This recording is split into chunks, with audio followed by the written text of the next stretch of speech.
All right, we're talking about the Warriors. Warriors got the win last night. And first of all, it's NBA season. They've played 11 games. Last night was the 11th game of an 82-game season. So we've played 13% of the regular season, which, Charles Barkley called the playoffs the second season or the real season. So you got, 80, almost 90% of the season still left to be played in the regular season, and that's before you get a month plus of playoffs. So there's a lot of basketball that's going to be played between now and when things actually matter. And Tim Kawakami, by the way, who stopped by with Bob Myers, will stop by with us later this hour around 3:45 in about 25 minutes, and we'll get his thoughts on what he got from Myers this morning and what he got from the Warriors last night. If you missed the Warriors last night, Steph Curry was spectacular. I don't rank his performances, but man, that was special. It was. I won't say it was Game 4 of the finals because that was the finals, but he basically just said, you know what? It ain't going down this way. It's like my personal mission in life is to never lose to the Sacramento Kings. The Kings had a lead, Ray. The Kings led by 12 at half. They led by 10 with good amount of time left in the game. And they led 92-82, Sacramento did, with 10 minutes left in the fourth quarter. And then Steph and Wiggins just kind of carried them to victory. But Jordan Poole still looks very uncomfortable. Klay Thompson, Malik Monk just blowing by Klay Thompson at will on a couple plays. But let's focus on Poole first. What can be done? I mean, you referenced that it's probably a confidence thing, and I think you're probably right because I don't see anything wrong with him physically. But do you think it's related to the money, or is it related to the issues that he had with Green? Is it related to, kind of fitting in on this team? And maybe the bigger question is, and for everybody who wants to jump in, 1-888-957-9570 on the Xfinity mobile text line. How, we know Poole's struggling. The key is how to get him going. Before you jump in, let's hear from Kerr. Kerr, started Poole in the second half. He went small with Green at center, Poole off the bench. Here's what Kerr said about starting Poole in the second half last night. Starting him in the second half was not only to get him going, but to, change the flow of the game. And you could see right away we were the aggressor in the third quarter. So I liked what I saw out there, and we even though we were a little sloppy and took some tough shots, I thought the energy was right. And is that like just the universal way of a basketball coach, Ray, to gain more energy is to go small? It seems like when coaches want more energy from their team, they invariably take somebody who's large off the floor and replace them with somebody who's smaller. It depends on the roster you have. If you have an advantage with big guys, the way you get energy is to beat the other team. And if it means beating them up along the way, then you do that. The Warriors' best players are not their big guys. Their best players are smaller guys who move a lot. That's how they get energy. 15 years ago, you got energy if you put your big guy down on one low block and another big guy at the free throw line and then just pounded the boards like crazy. Because the energy is not about how you're doing it. The energy is about doing it. Taking a game over. That's how you get energized. So for the Warriors, it is, a smaller lineup, but that's not universal. And as far as Poole, we'll talk about Klay in a second, but as far as Jordan Poole, if anybody has ideas of how to get him going, I'd love to hear from him, because to me, I don't know that this is an easily solvable question. I haven't seen him in these funks before, at least where this looks different than the struggles he's had earlier in his career. It's almost like he's uncomfortable out there. But what do you think? What are they going to do to get him going other than at what Kerr just did last night, starting him in that third quarter? Well, you can't start him over Klay Thompson, because Klay Thompson is a guy who needs consistent reinforcement. As much as he's played, he's too wired into playing to be able to sit comfortably. So Poole has to learn how to do this in the minutes he's given. And I think it would help him if he didn't think about the money, because that was part of this might be him trying to justify the contract immediately when the contract is spread out over 4 years. So you don't have to justify it like after 11 games. I think he is inside his own head, and the only way he's going to get outside of his own head is to make himself comfortable. I don't think you give him, well, we're going to give you a bunch of extra minutes even though you're shooting poorly to figure it out. He's got to figure it out within the framework of the larger team. And that's the same thing for Weissman. It's the same thing for Kuminga. It's just you have to figure out how to play your best basketball in the framework we give you, in the minutes we give you. It's not like, okay, you didn't play very well, so we're going to give you more time to play. It doesn't work that way. It's never worked that way. You earn your minutes. And that's what they have to do. And it's, you can be coached all you want, but ultimately it's what you do when you're on the floor that either gets you more minutes or it gets you more bench. It's interesting. Do you look at, is it important who, then do you mix up the players that he plays with so that maybe you get a different result? Or do you just say, you know what, you make some concrete decisions on your lineup like you have coming out of camp and you just stick with it and you just keep putting the guys out there and just let the problem solve itself over time? Well, there's plenty of time for this. He did start in the second half. He had him in the starting unit to start the third quarter. So there are things you can do to tinker with the way he gets his minutes here and there. But in terms of minutes played, you saw what Steve Kerr believes about his team right now. He played like basically 45 minutes, almost 50 minutes or so with a bench out of 240. The other 190 minutes went to their starters. Is that just because of what we saw last night? Is that's who Steve trusts? He trusts his starters. No, he clearly trusts his starters more than he trusts his reserves, because not only has he been with them for years, their numbers prove that they're the ones who should be trusted. And that's the other problem with the young guys. They know they're not trusted right now, not trusted nearly as much. But long term, Kerr knows that they have to become more trustworthy. And that's something that you can't just say, okay, well, we'll just play you till you become trustworthy. They did that with Weissman 2 years ago, and it didn't work well at all. No.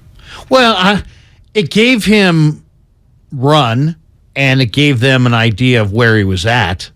But it also gave him run on a bad team. Right. So that, the things that he needs to learn in playing with this team, he didn't learn that year because this team was not together in that year. So it's, the run he got 2 years ago, while it was incomplete and, very disjointed, it's run that he's not going to get now. I mean, Kevon Looney's gotten better. He's the guy who never makes the bad decision. He always, screens at the right moment. He rolls at the right moment. He hits the boards at the right moment. He's Steve Kerr's dream date. And so he's not going to take minutes away from Looney. He's got to figure out in the minutes he gets when he plays, how can I help them rather than how can I get unlocked here? Because ultimately it's not about them. It's about how they fit in the greater unit.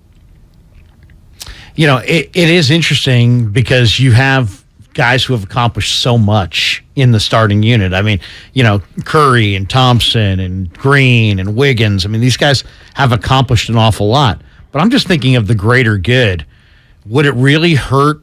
I mean, I know you don't want to give away minutes, but maybe move somebody or multiple somebodies from the starting lineup to the bench to see if you can play a little bit more even basketball instead of playing pretty well with your starters, going to the bench, then having basically the lead be lost, and their whole feel good goes off the floor when the starters go off.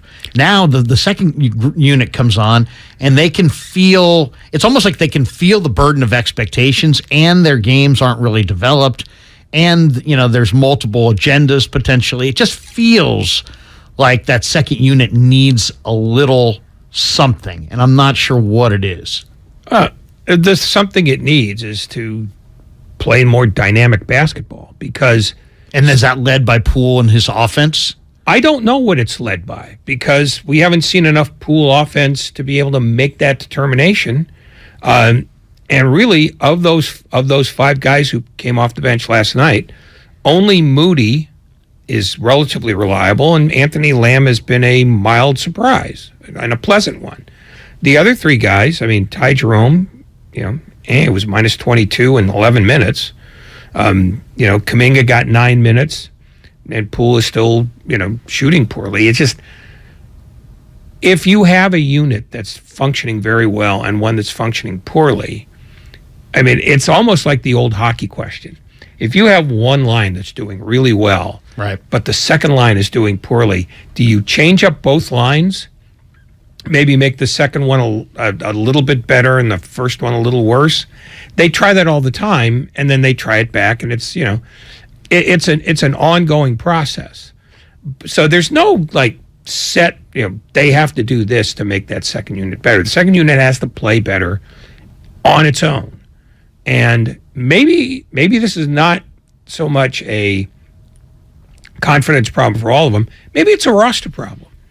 That needs to be. You mean that the pieces just don't fit well together, and that maybe they never shake will. It up at some point. It's. Let's put it this way: Steve Kerr and Bob Myers have discussed that possibility, and more than once, because they discuss everything.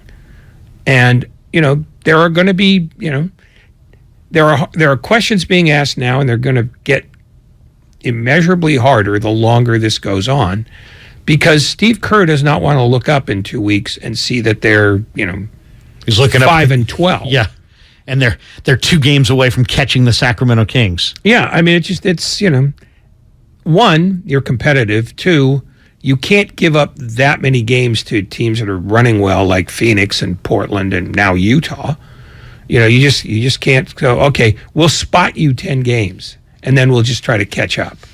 Because you don't know if you are going to catch up. Right. Let's hit the lines. Let's see what people have to say. We've got Amy in Pacifica. Amy, welcome. You're on 95.7 The Game as we hit the Xfinity mobile text line and caller line. What's going on? Hello? Hey, Amy. Hi, how you doing? Doing fantastic. What's your thought on, since you want to talk about Jordan Poole? Yeah. I really think, I hear what you guys are saying, but I've been watching him, and I think he does so much better when he starts the game, when he's not coming off the bench, and I think it contributes to his confidence. I think he's a natural leader. I think he's young and he's inexperienced, but honestly, I think if we started him and put Clay on the bench, and I know that's hard to say, I love Clay, but I think it's radical, but I think it would help, because what happens now is that Clay goes off the bench, and he helps that team get so much better, and he helps the young guys, and he's been in the league a long time, and there's a problem with his minutes and all that. So it seems like that would be kind of a good thing to try. That's my personal opinion. It seems like Jordan Poole needs that confidence building that he gets when he comes up, when he starts games. It gives him a lot of confidence, and he does really good in those situations. All right, Amy, appreciate the phone call. What do you think, Ray? Flip-flop Clay and Jordan. Who would that be? Would that be too much of a shot to Klay Thompson at this particular point in time? Because I would sell it to him as, hey, it's not what you're not doing. It's what you could potentially add to that second unit that second unit doesn't have this year without Otto Porter, without Bjelica, without some of the veterans. It's a very young group. Is Poole making the first unit any better, or is this just something for Poole's benefit? See, I think that's... I don't even think it's for Poole or for Clay. I think it's more to try to get better production out of that second unit so that when the starters come back in, they're not, trying to dig themselves out of a hole that was created by that But second here's the unit. thing. Thompson plays in rhythm. Always has. And this team was constructed that way. Now you put him in it with a unit that doesn't play with any rhythm. What are you actually gaining here with the second unit? I mean, Thompson isn't suddenly going to get better playing with those guys. The problem is it's not just about Poole. It's about all of it. It's a more global problem. It's anybody who's not in the starting lineup is either underperforming or not performing at all because they can't be trusted. So putting Thompson on the second unit doesn't make Thompson any better. And if Thompson's not any better, then the unit's not any better. All you've done is move deck chairs. No, I know. I mean, and maybe that makes quicker. Maybe that makes Poole a little better, but he would be improving a starting unit that is already among the best in basketball. So you're not really gaining anything on that side either, except Poole has more feel-good days. Yeah, and quite frankly, he's at the stage in his career where he's got to figure out how to fit in, because as good as he can be, he still has people in front of him and is going to have people in front of him for the next couple of years. And if he cannot deal with that, maybe he's not a fit either. And I'm not saying get rid of any of these guys. All I'm saying is the conundrum you've got is not about how can we make this young guy contribute more. It's they have to do it as a group. Maybe it helps if DiVincenzo comes back. Maybe it helps if JaMychal Green starts to contribute at all. Or maybe they find somebody, on the veteran scrap heap somewhere. But this dynamic, it clearly hasn't been working. And I don't know how moving this guy into the starting unit and that guy to the... Well, it's I know what you're saying. I know exactly what you're saying. But it is interesting because, take every sport. Take football, take baseball, take basketball. And you could speak to this more in hockey. I'll leave that to you. But it does always seem like if there's one generalization that you can make that kind of is true, is that veteran players seemingly have an easier time coming off the bench than young players.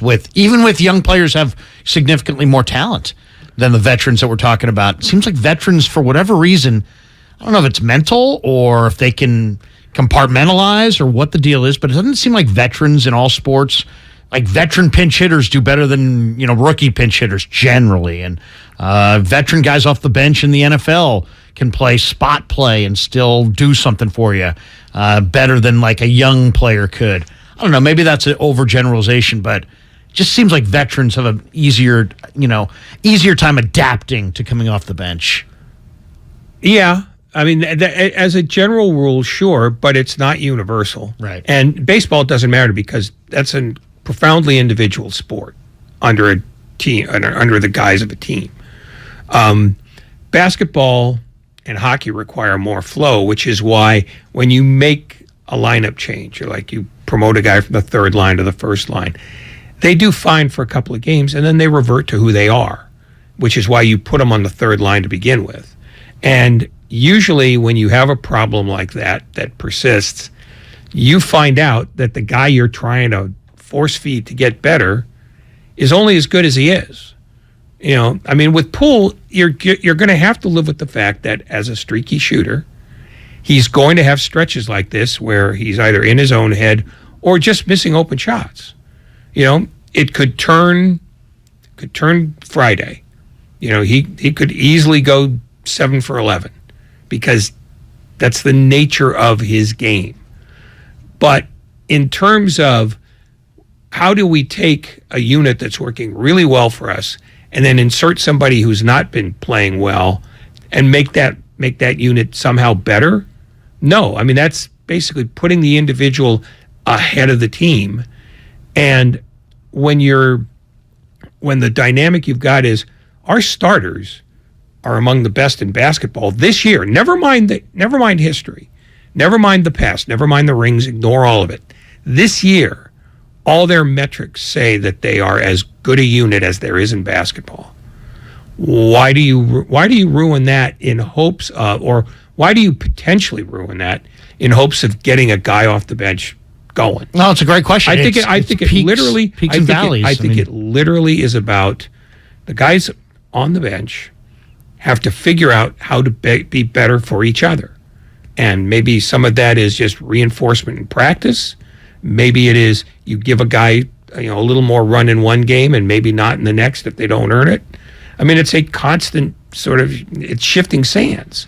But I wouldn't change anything about the starters based simply on the fact that they have put up the numbers this year that tells you these guys need to be kept together. Yeah, and for that exact reason, there's risk. Let's hear from Seth, who's in Dublin, wants to jump in here. Hey, Seth, you're on 95.7 The Game. Hey, guys. Thanks for taking my call. Really appreciate it. Sure. What's on your mind? So just thinking about Jordan Poole, here's kind of my thoughts. I think that just from observations, kind of the lack of defensive players from last year, I think is really showing some of Jordan Poole's vulnerabilities, which ultimately is defense. And specifically with defense, I'm seeing him just getting overpowered. And from my observation, even from last night, there was one point where Jordan Poole fouled late in the game. And, I mean, you can visibly see his frustration. And I believe that, he's not the greatest defender. And I think maybe he's feeling the pressure to get it done defensively, because we're seeing that. I mean, we can have a great offense, and we could still lose 6 games in a row on the road. So I personally believe it's going to come from Jordan Poole stepping up and then letting the game come to him on offense, because I feel like, he's dribbling a lot. And he's dribbling a lot and not getting a lot done. Doesn't look real comfortable on offense, not shooting a lot, and defensively he has issues, just on that end of the floor pretty consistently throughout his career. So what changes?